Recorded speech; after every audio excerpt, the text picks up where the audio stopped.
استغفر الله الذي لا اله الا هو الحي القيوم واتوب اليه لا حول ولا قوه الا بالله العلي العظيم بسم الله الرحمن الرحيم يؤتي الحكمة من يشاء ومن يؤت الحكمة فقد أوتي خيرا كثيرا وما يذكر إلا أولو الألباب سورة البقرة 269 নম্বর আয়াত আল্লাহ বলেন ইউতিল হিকমাতা মান ইয়াশা আল্লাহ যাকে চান তাকে হিকমত দান করেন আর যাকে আল্লাহ হিকমত দান করেন তাকে আল্লাহ তাআলা দুনিয়ার সব ভালাই দান করেন ওমা ইয়াযাক্কারু ইল্লা উলুল আলবাব একমাত্র জ্ঞানীরাই উপদেশ গ্রহণ করে এর মধ্যে আল্লাহ তাআলা একটা শব্দ বলছেন হিকমত হিকমতটা কি যে কোনো জিনিসের প্রাথমিক নলেজ যেটা থাকে এটাকে বলা হয় ইলম জ্ঞান প্রাথমিক বস্তু কি কি করতে পারে কোন বস্তু কি উপকার দিতে পারে এটা জানাটা বলে ইলম আর ওই বস্তুর গভীর ইলমকে বলা হয় হিকমত আগুন মানুষকে পুড়িয়ে ফেলে এটা হচ্ছে জ্ঞান আর আগুন দ্বারা কি কি উপকার অর্জন করা যায় এটা জানাটাকে বলে হিকমত আগুন মানুষকে পুড়িয়ে ফেলে এজন্য মানুষ আগুন দেখে যদি ভাগে পলায়ন করে আগুনের যে আরো কিছু কাজ আছে উপকারিতা আছে ওইটা থেকে মানুষ বঞ্চিত থাকে এমনি ভাবে যে কোনো বিষয়ে প্রাথমিক নলেজটাকে বলা হয় ইলম আর গভীর ওটার উপকারিতা জানাটাকে বলা হয় হিকমত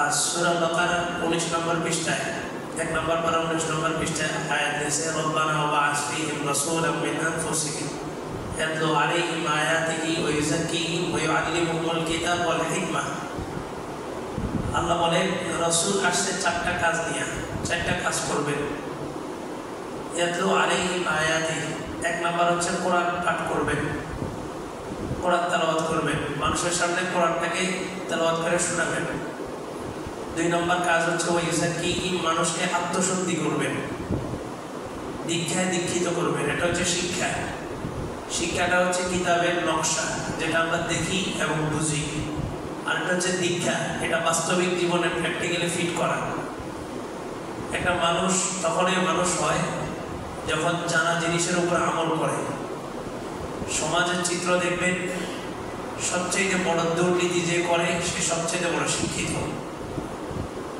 কোন শিক্ষায় শিক্ষিত এই কিতাবের পড়া নকশা যেটা এই নকশায় সে শিক্ষিত বাস্তবিক জীবনে সেটা ফিট করে না সে নিজেও জানে দুর্নীতি করা নিষেধ দুর্নীতি করা যাবে না কিন্তু এটা জানছে মানে নেই মানার মধ্যে আসে নেই এটা বলে সে দীক্ষা পায়নি শিক্ষা পাইছে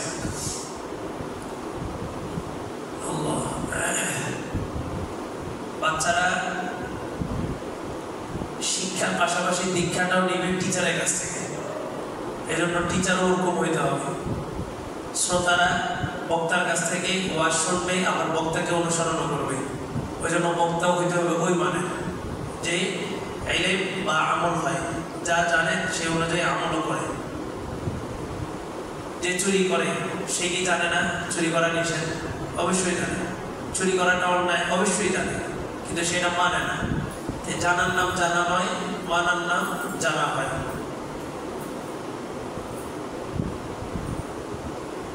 আল্লাহ বলেন ওমা ইউতাল হিকমা তো রাসূলুল্লাহ আসছেন এক নম্বর কাজ হচ্ছে আয়াত তেলাওয়াত করবেন দ্বিতীয় নম্বর হচ্ছে আত্মশুদ্ধি করবেন প্রতিটা মানুষের ভিতরে একটা ফেরাউন বসা আছে ওই ফেরাউনটাকে ঠিক করবেন ওয়া ইউআল্লিমুহুমুল কিতাব এরপরে কোরআনের ব্যাখ্যা দিবেন ওয়াল হিকমা হাদিস শোনাবেন ওইখানে হিকমত দ্বারা হচ্ছে হাদিস আর এখানে হিকমত দ্বারা হচ্ছে যে কোনো জিনিসের গভীর ইলম দুইটার মধ্যে তারতম্য মনে হলেও আসলে দুইটার মধ্যে কোনো তারতম্য নেই মূলত কোরআনের গভীর ইলম পাওয়া যায় হাদিসের মাধ্যমে এই জন্য হাদিসকে হিকমত বলা হয়েছে আর যে কোনো বস্তুর বাস্তবিক অবস্থান জানাটাকে হিকমত বলা হয় আল্লাহ বলেন ওমা ইউতাল হিকমা যে ব্যক্তিকে হিকমত দান করা হলো ফাকাদ উতিয়া খায়রান কাসীরা তাকে পুরা পৃথিবীর সমস্ত ভালাই দান করা হলো তার মানে হিকমত আমাদের লাগবেই এজন্য আল্লাহর কাছে দোয়া করা যে আল্লাহ আপনি আমাদেরকে হিকমত দান করেন।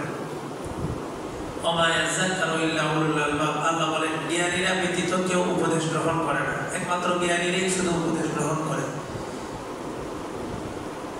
কোরআনের প্রত্যেকটা আয়াত আল্লাহ তাআলা আমাদের জন্য উপদেশ হিসেবে নাযিল করছেন।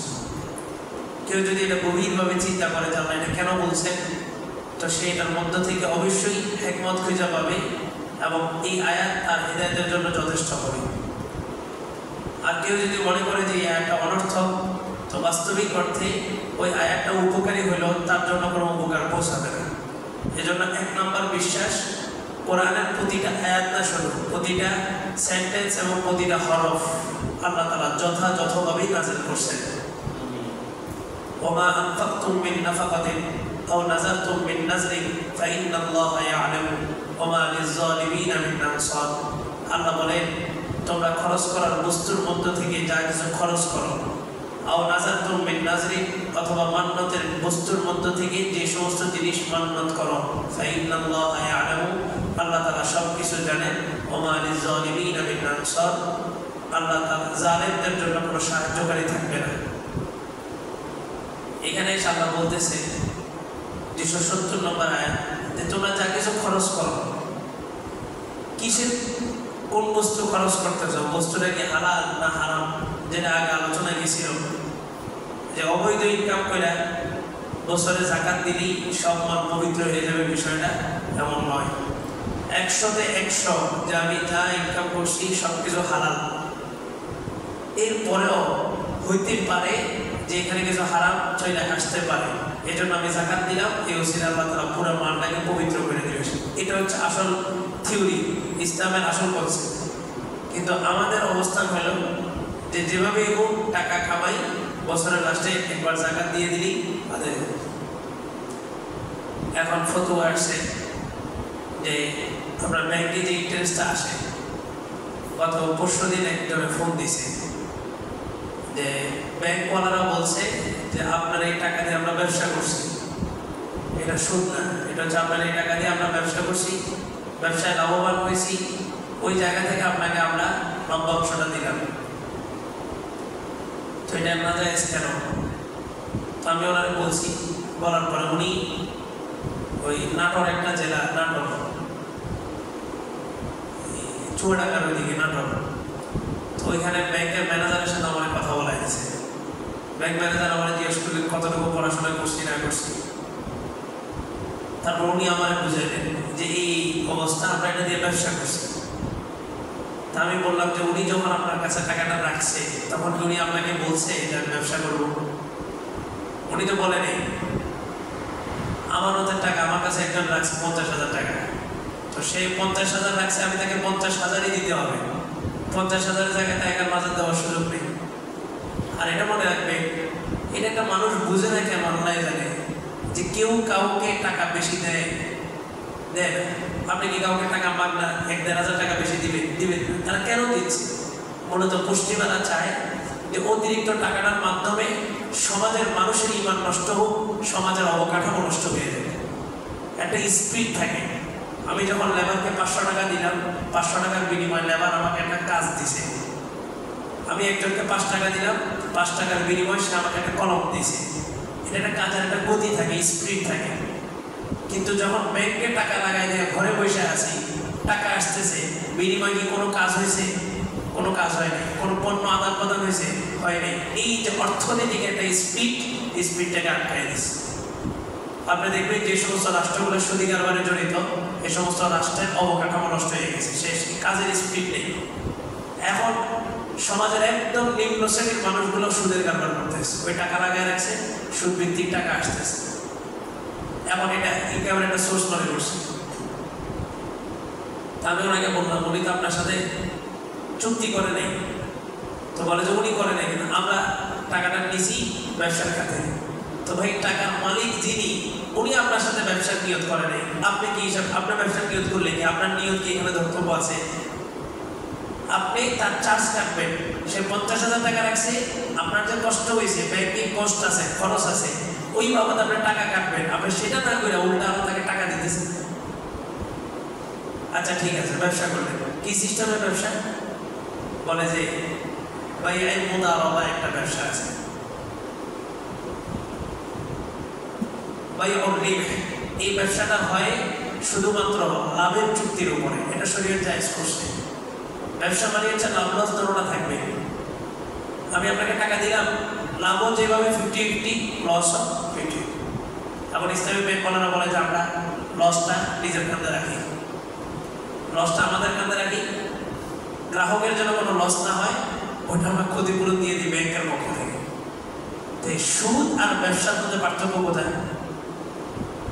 তা আমি বললাম ঠিক আছে মানলাম, টাকা নির্ধারণ করলে তখন সেটা হারাম, টাকা পার্সেন্টেজ নির্ধারণ করলে এটা জায়েজ, ব্যাংক ওনারা পার্সেন্টেজ নির্ধারণ করে, তারপর না জায়েজ কেন?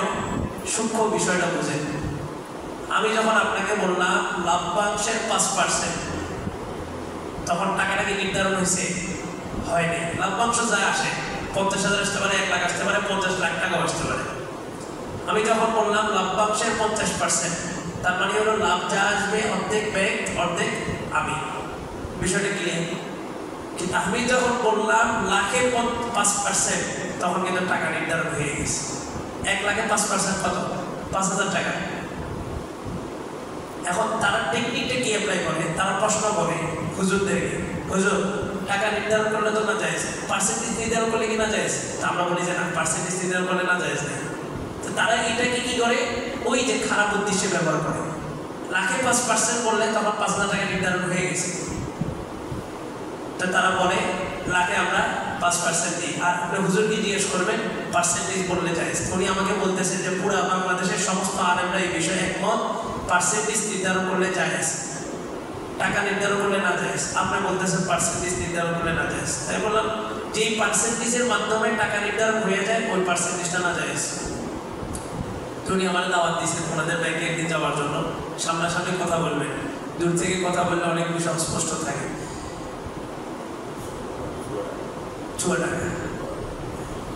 আসলে এই যে টাকাটা আপনি শুধু একটু চিন্তা করেন যে ব্যাংক আপনাকে কেন টাকা দিচ্ছে, যেখানে পুরো পৃথিবীর মানুষ টাকা মাইরা খাওয়ার জন্য উৎপাইতে আছে, সেখানে ব্যাংক আপনাকে কেন টাকা দিচ্ছে?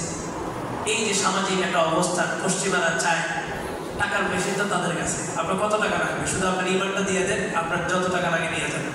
তাদের কাছে মূল হচ্ছে আপনার ইমানটা, মূল হচ্ছে আপনার ইসলামটা। এই ঘুরে ফিরে মানুষ এখন যখন বলছে যে এখান থেকে ইন্টারেস্ট যেটা আসে এটা জায়েজ, আর এটা চালাইতেছে অনেকগুলো মুফতি, অনেকগুলো আলেম। আপনি খান, আপনার কোনো সমস্যা হলে ওই আলেম দায় বলতে থাকবে। আরে একটা জিনিস হারাম আপনি জানেন, তো কোন আলেম ফতুয়া দিয়েছে এটা দিয়ে আপনার কি আসা যায়? সব আলেম মিলে ফতুয়া দিলে চুরি করা যায়, আপনি করবেন? তা আপনি সেখানে এই ব্যাংকের বোর্ডে, ব্যাংক পরিচালনা কমিটিতে আলেম আছে, মুফতি আছে, তাই বলে কি সুদ হালাল হয়ে গেছে না? এমনি স্বাভাবিক অবস্থায় আমরা সুদের কারবার থেকে জড়িত বের হতে পারতেছি না। স্বাভাবিক যে কারেন্সিটা চলতেছে এটা পুরোটা সুদ ভিত্তিক, সেখানে আবার ইসলামিক নাম দিয়ে এভাবে একটা লেভেল দিয়ে সুদের কারবারকে মনে রাখবেন। হারামকে হারাম মনে করে করলে ইমান যায় না, সমস্যা না। কেউ মদ খাইছে, সে কি বেঈমান হয়ে গেছে? হয়নি। কেউ কবিরা গুনাহ করছে, বেঈমান হয়ে গেছে? হয়নি। কেউ চুরি করছে, বেঈমান হয়েছে? হয়নি। কিন্তু কোন ব্যক্তি যদি হারামকে হালাল মনে করে সাথে সাথে কাফের, সাথে সাথে ইমান চলে গেছে, বেঈমান। মদ খাইছে, মদের শুরুতে বিসমিল্লাহ করছে, ইমান আছে, সাথে সাথে সে বেঈমান হয়ে গেছে। চুরি করছে, চুরিটাকে বৈধ মনে করছে, বেঈমান হয়ে গেছে। এমনি ভাবে এই যে সুদ ভিত্তিক কারবারগুলা আপনি ইসলামিক নাম দিয়ে চালাই গেছেন, সাথে সাথে ইমান চলে যাবে। কত ভয়ঙ্কর একটা বিষয়। কিন্তু এখন ওই যে স্রোত চলতেছে, আপনার স্রোতের বিপরীতে দাঁড়াবেন, আপনাকে মানুষ ধাক্কা দিয়ে ফেলে দেবে, তুমি কি? এই জায়গা থেকে তো কি করে, মানে যে ইন্টারেস্ট আসছে, তো হুজুররা ফতোয়া দিচ্ছে, বলে যে কোনো সমস্যা নেই, আপনার সুদ ওই আপনার ইন্টারেস্ট যেটা ব্যাংকের নাম দিছে ইন্টারেস্ট। সুদ বললে তো মানুষ এটাকে ঘৃণা করে, এটাকে নাম দিছে ইন্টারেস্ট, মানে আগ্রহের একটা বিষয়। এখন হুজুর বললো যে ঠিক আছে, আপনার ওই টাকাটা ওই আমার মাদ্রাসার বাথরুমে লাগাইলে কোনো সমস্যা নেই। আসলে ফতুয়া আছে মাদ্রাসার বাথরুম না, যে কোনো বাথরুম অথবা ড্রেন অথবা জনকল্যাণমূলক কোনো কাজে এই টাকাটা খরচ করতে হবে। একটা পোল বানাইতে পারবেন, ব্রিজ করতে পারবেন, ড্রেনে কাজ করতে পারবেন, যেহেতু টাকাটা নির্দিষ্ট, ওই সুদের টাকাটা আপনি নির্দিষ্ট কাজগুলোতে খরচ করবেন। কিন্তু মাদ্রাসার বাথরুম কোথাও লেখা নেই। ময়লা জায়গার ভিতরে।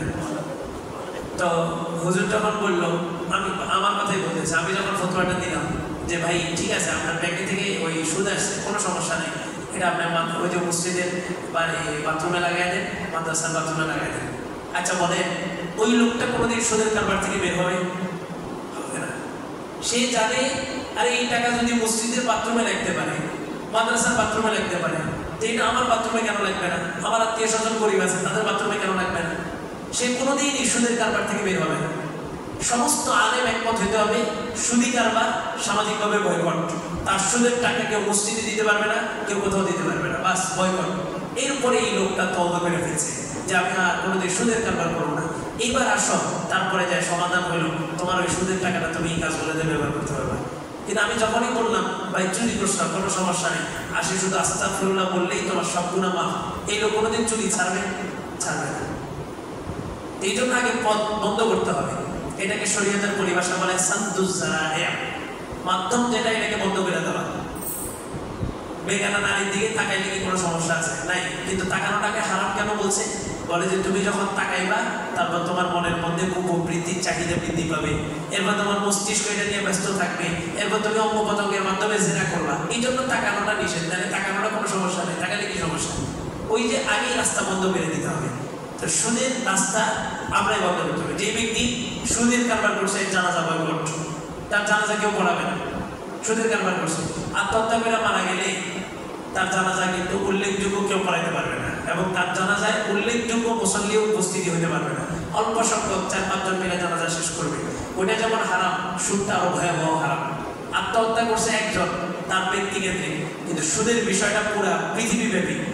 আপনি একটা কাজে নিছেন, আপনি যে ব্যাংক লাভ দিছে, কি ব্যাংকের লস করে না আরেকজনের পকেট থেকে বের করে আপনাকে দিছে? আপনাকে যে ইন্টারেস্টটা দিছে এটা কোথা থেকে আসছে? এটা আরেকজনের পকেট থেকে বের করছে। ওই যে আরেকজন ঋণ নিছে, তার ঋণের উপরে ট্যাক্স বসাইছে। বলে যে আপনি খুশি খেয়ে যা দেন, বাকি আপনার লাখে 10,000 করে নিয়ে দিন, আপনি এটা খুশি খেয়ে দিন।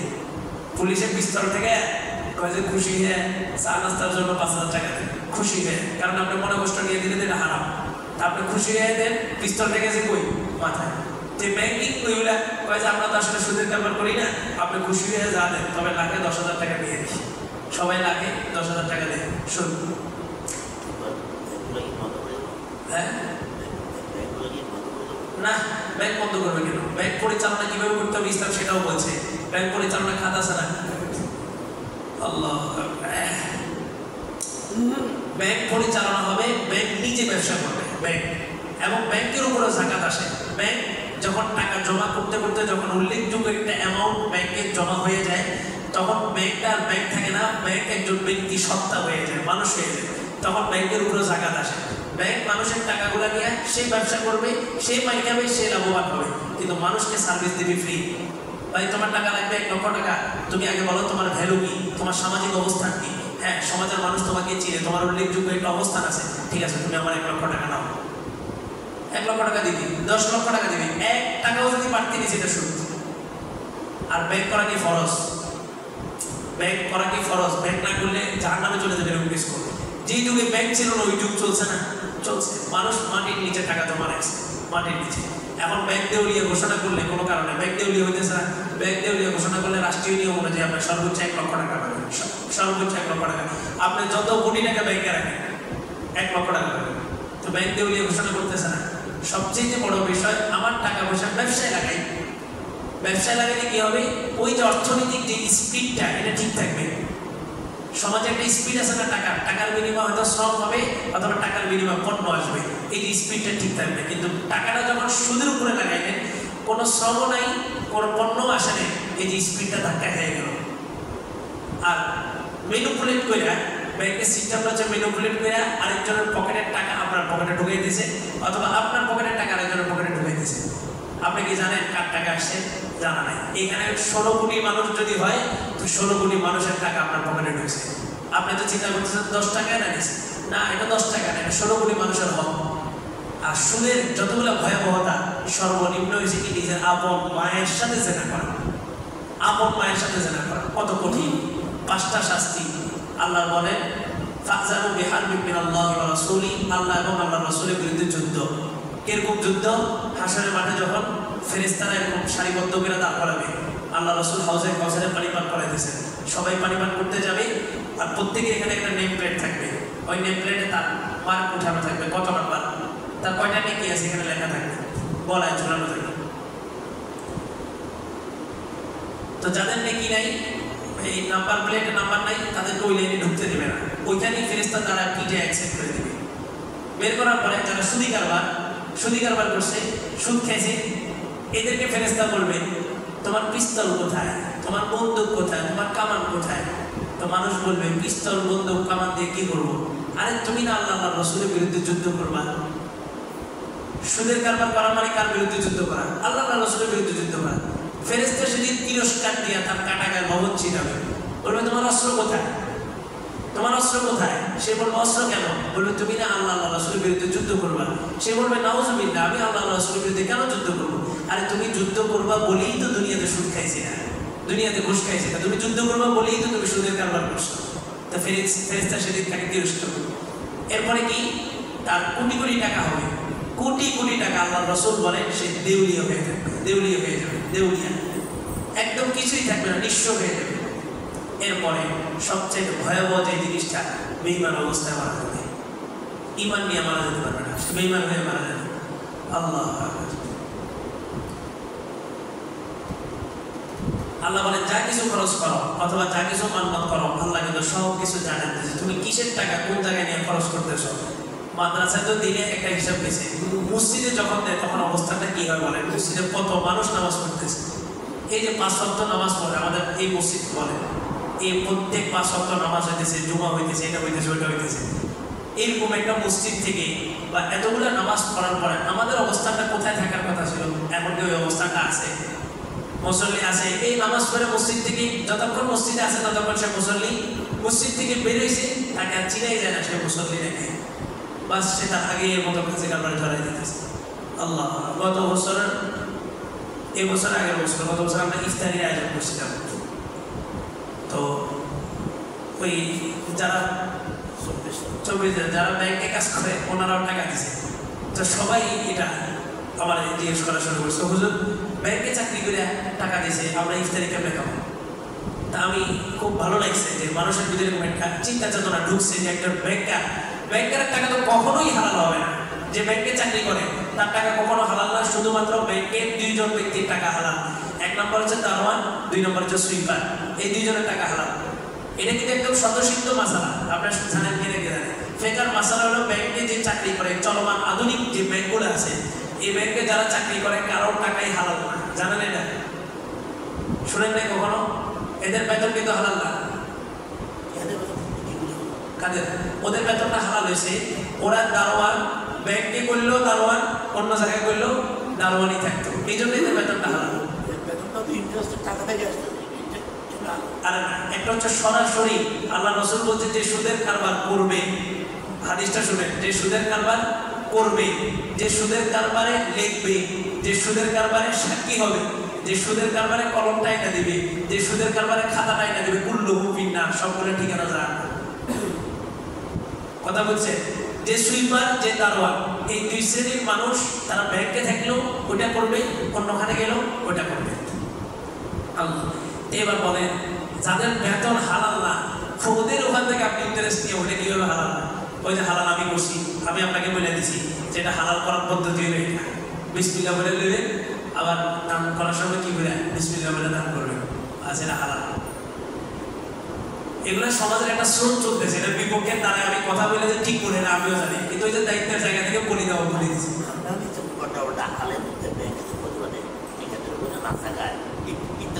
এখন আলেমরা তো ফতুয়া দেন, কারবার তো করেন আপনারা, আলেমরা তো আর ব্যাংকে যে সুদ খান না।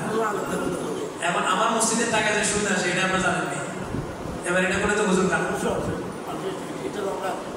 এই যে মসজিদের অবস্থা, এই যে তাফসীর চলে, মাগরিবের বয়ান চলে, কয়জনের পরিবর্তন আছে? কয়জনের পরিবর্তন আছে বলেন? হবেও না, সারা জীবন চলবে, হবেও না। আল্লাহ রাসূল 30 বছরের এক জিন্দেগিতে পুরো পৃথিবীর জন্য রোল মডেল বানিয়ে গেছে। আচ্ছা বলেন, আমার আগে ইমাম সাহেব বেলাল সাহেব হুজুর দাওয়াত বারকাত কত বছর ছিলেন? 30 বছর ছিলেন। আমার আগের ইমাম সাহেব কত বছর ছিলেন? কত? 25-26 বছর মুসল্লিতে এগুলা। হবেও না। আমিও 30 বছর না, আমি 60 বছর থাকবো, কিচ্ছু হবে না। মসজিদের টাকার মধ্যে আপনার ইন্টারেস্ট আসতেছে, এমন কমিটি দিয়ে মাইবো, এটা সুদ, কমিটি হয়তো আমার চাকরি খেয়ে দিব, আপনার দরকার নেই। ইনশাআল্লাহ ইনশাআল্লাহ এবার ইনশাআল্লাহ সুদের কারবার করি ইনশাআল্লাহ। আপনি থাকবেন সেটা আমি থাকবো ইনশাআল্লাহ বললাম। আমি না, আমার মতো 8-10 জন মিলেও যদি আহমদুল্লাহ সাহেব প্রতি মাসে এখানে ইসলামী প্রোগ্রাম করতেছে না, আজকে 2 বছরের উপরে করতেছে না, বিভিন্ন ওলামায়ে কেরাম আসতেছে না, আমরা প্রোগ্রামগুলো করে হবে, চলবে। এই জাতির কোনোদিন কোনো পরিবর্তন আসবে না। আপনার টাইলস এই 1 টাকা সুদ, আপনি কি 1 টাকা আলাদা করতে পারবেন?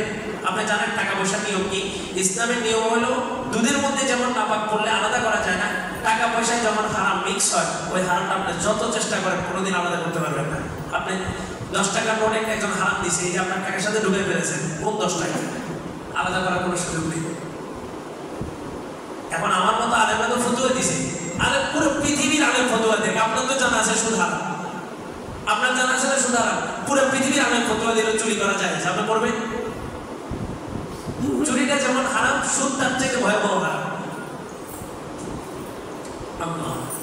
আল্লাহ তাআলা আমাদেরকে এই সমস্ত ফিতনা থেকে হেফাজত করুন। আসলে আল্লাহ তাআলা না চাইলে কারো দ্বারা বাঁচা সম্ভব না। এটা বাস্তব দৃষ্টান্ত যে মসজিদের টাকার মধ্যে আপনার সুদ আসতেছে, তাহলে এবার অবস্থাটা কোন জায়গায় দাঁড়ায় সেটা বলেন। আল্লাহ না চাইলে একটা মানুষ, আল্লাহ রাসূল বলেন, আমি কসম খেয়ে বলতেছি, কোনো মানুষ তার পুরো শক্তি দিয়ে একটা নেকির কাজ করতে পারবে না, এবং পুরো শক্তি দিয়ে একটা খারাপ কাজ থেকে বাঁচতে পারবে না যতক্ষণ পর্যন্ত আল্লাহ না চাইবে। আজকে এই সুদ এমন নরমালাইজেশন করছে সমাজের মধ্যে, এমন ভাবে এটাকে নরমাল করছে, এখন মসজিদের টাকাটাও, মসজিদের টাকা আবার সুদ হয়, বলেন এটা সম্ভব? আল্লাহ ঘরের টাকা কোনোদিন সুদ হয়?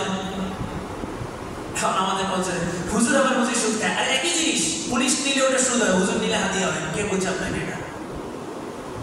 হুজুর যখন কন্ট্যাক্ট করে নিতেছে আমাকে এত দিতে হবে, ওটা আবার হাদিয়া হয় কিভাবে? হাদিয়া তো মানে মনের খুশিতে যেটা দেওয়া হয়েছে। 1 ঘন্টা বয়ান করলাম, বললাম যে আমাকে 50,000 টাকা দিতে হবে, তা আমার আর পুলিশের মধ্যে ব্যবধান কোথায়? একই তো বিষয়। পুলিশে নিলে ঘুষ, হুজুরে নিলে হাদিয়া, কন্ট্যাক্ট করে নিলে এটা আবার হাদিয়া কেমন? আল্লাহ এটা খেয়াল রাখবেন। মসজিদ বাস্তবিক অর্থে আল্লাহ রাসূল বলছেন, মাসাজিদুহুম আমিরাতুন ওয়া হিয়া খারাবুম মিনাল হুদা। শেষ জামানা আসবে, মসজিদগুলো টাকার প্রতিযোগিতা দিবে, তার কত টাকা, কার অ্যাকাউন্টে কত টাকা, মসজিদগুলো কারুকার্য করা হবে, স্বর্ণখচিত মসজিদ হবে, আল্লাহ রাসূল বলে গেছেন।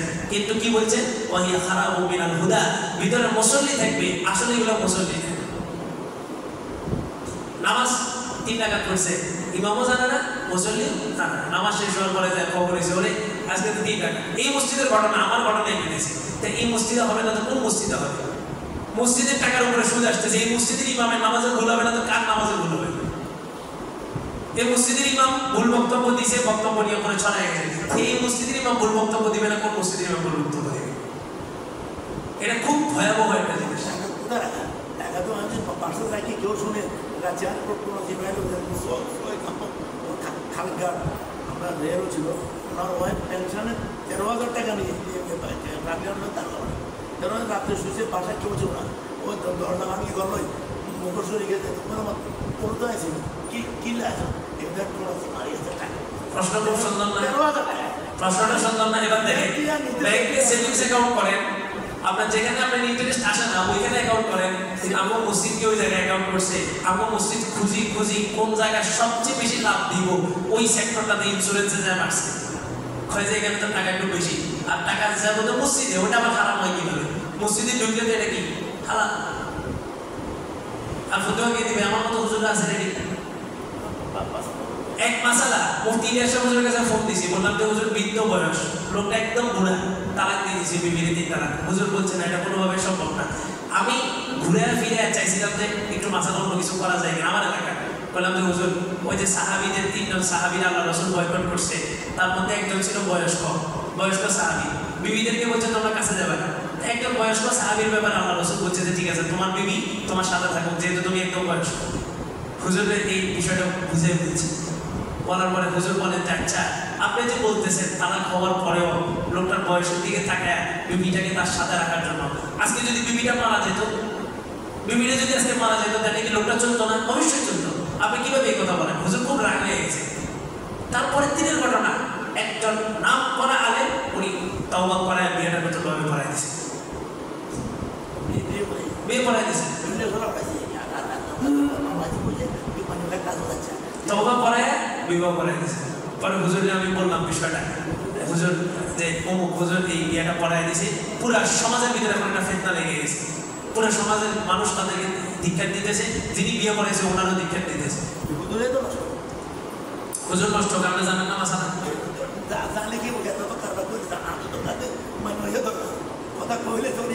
সুদে হারাম আপনি তো জানেন, তো হুজুরের পাওয়ার কারণে মসজিদের টাকা না নিয়ে সুদে লাগাই দিতেন। আর এখান থেকে ইমাম সাহেবের বেতন, ইমাম সাহেব খুশি, আমার বেতন তো চলে, ইয়া করেন কমিটিরও বেতন ধরেন, যারা কমিটিতে থাকবে ওনাদের মাসিক একটা বেতন বেতন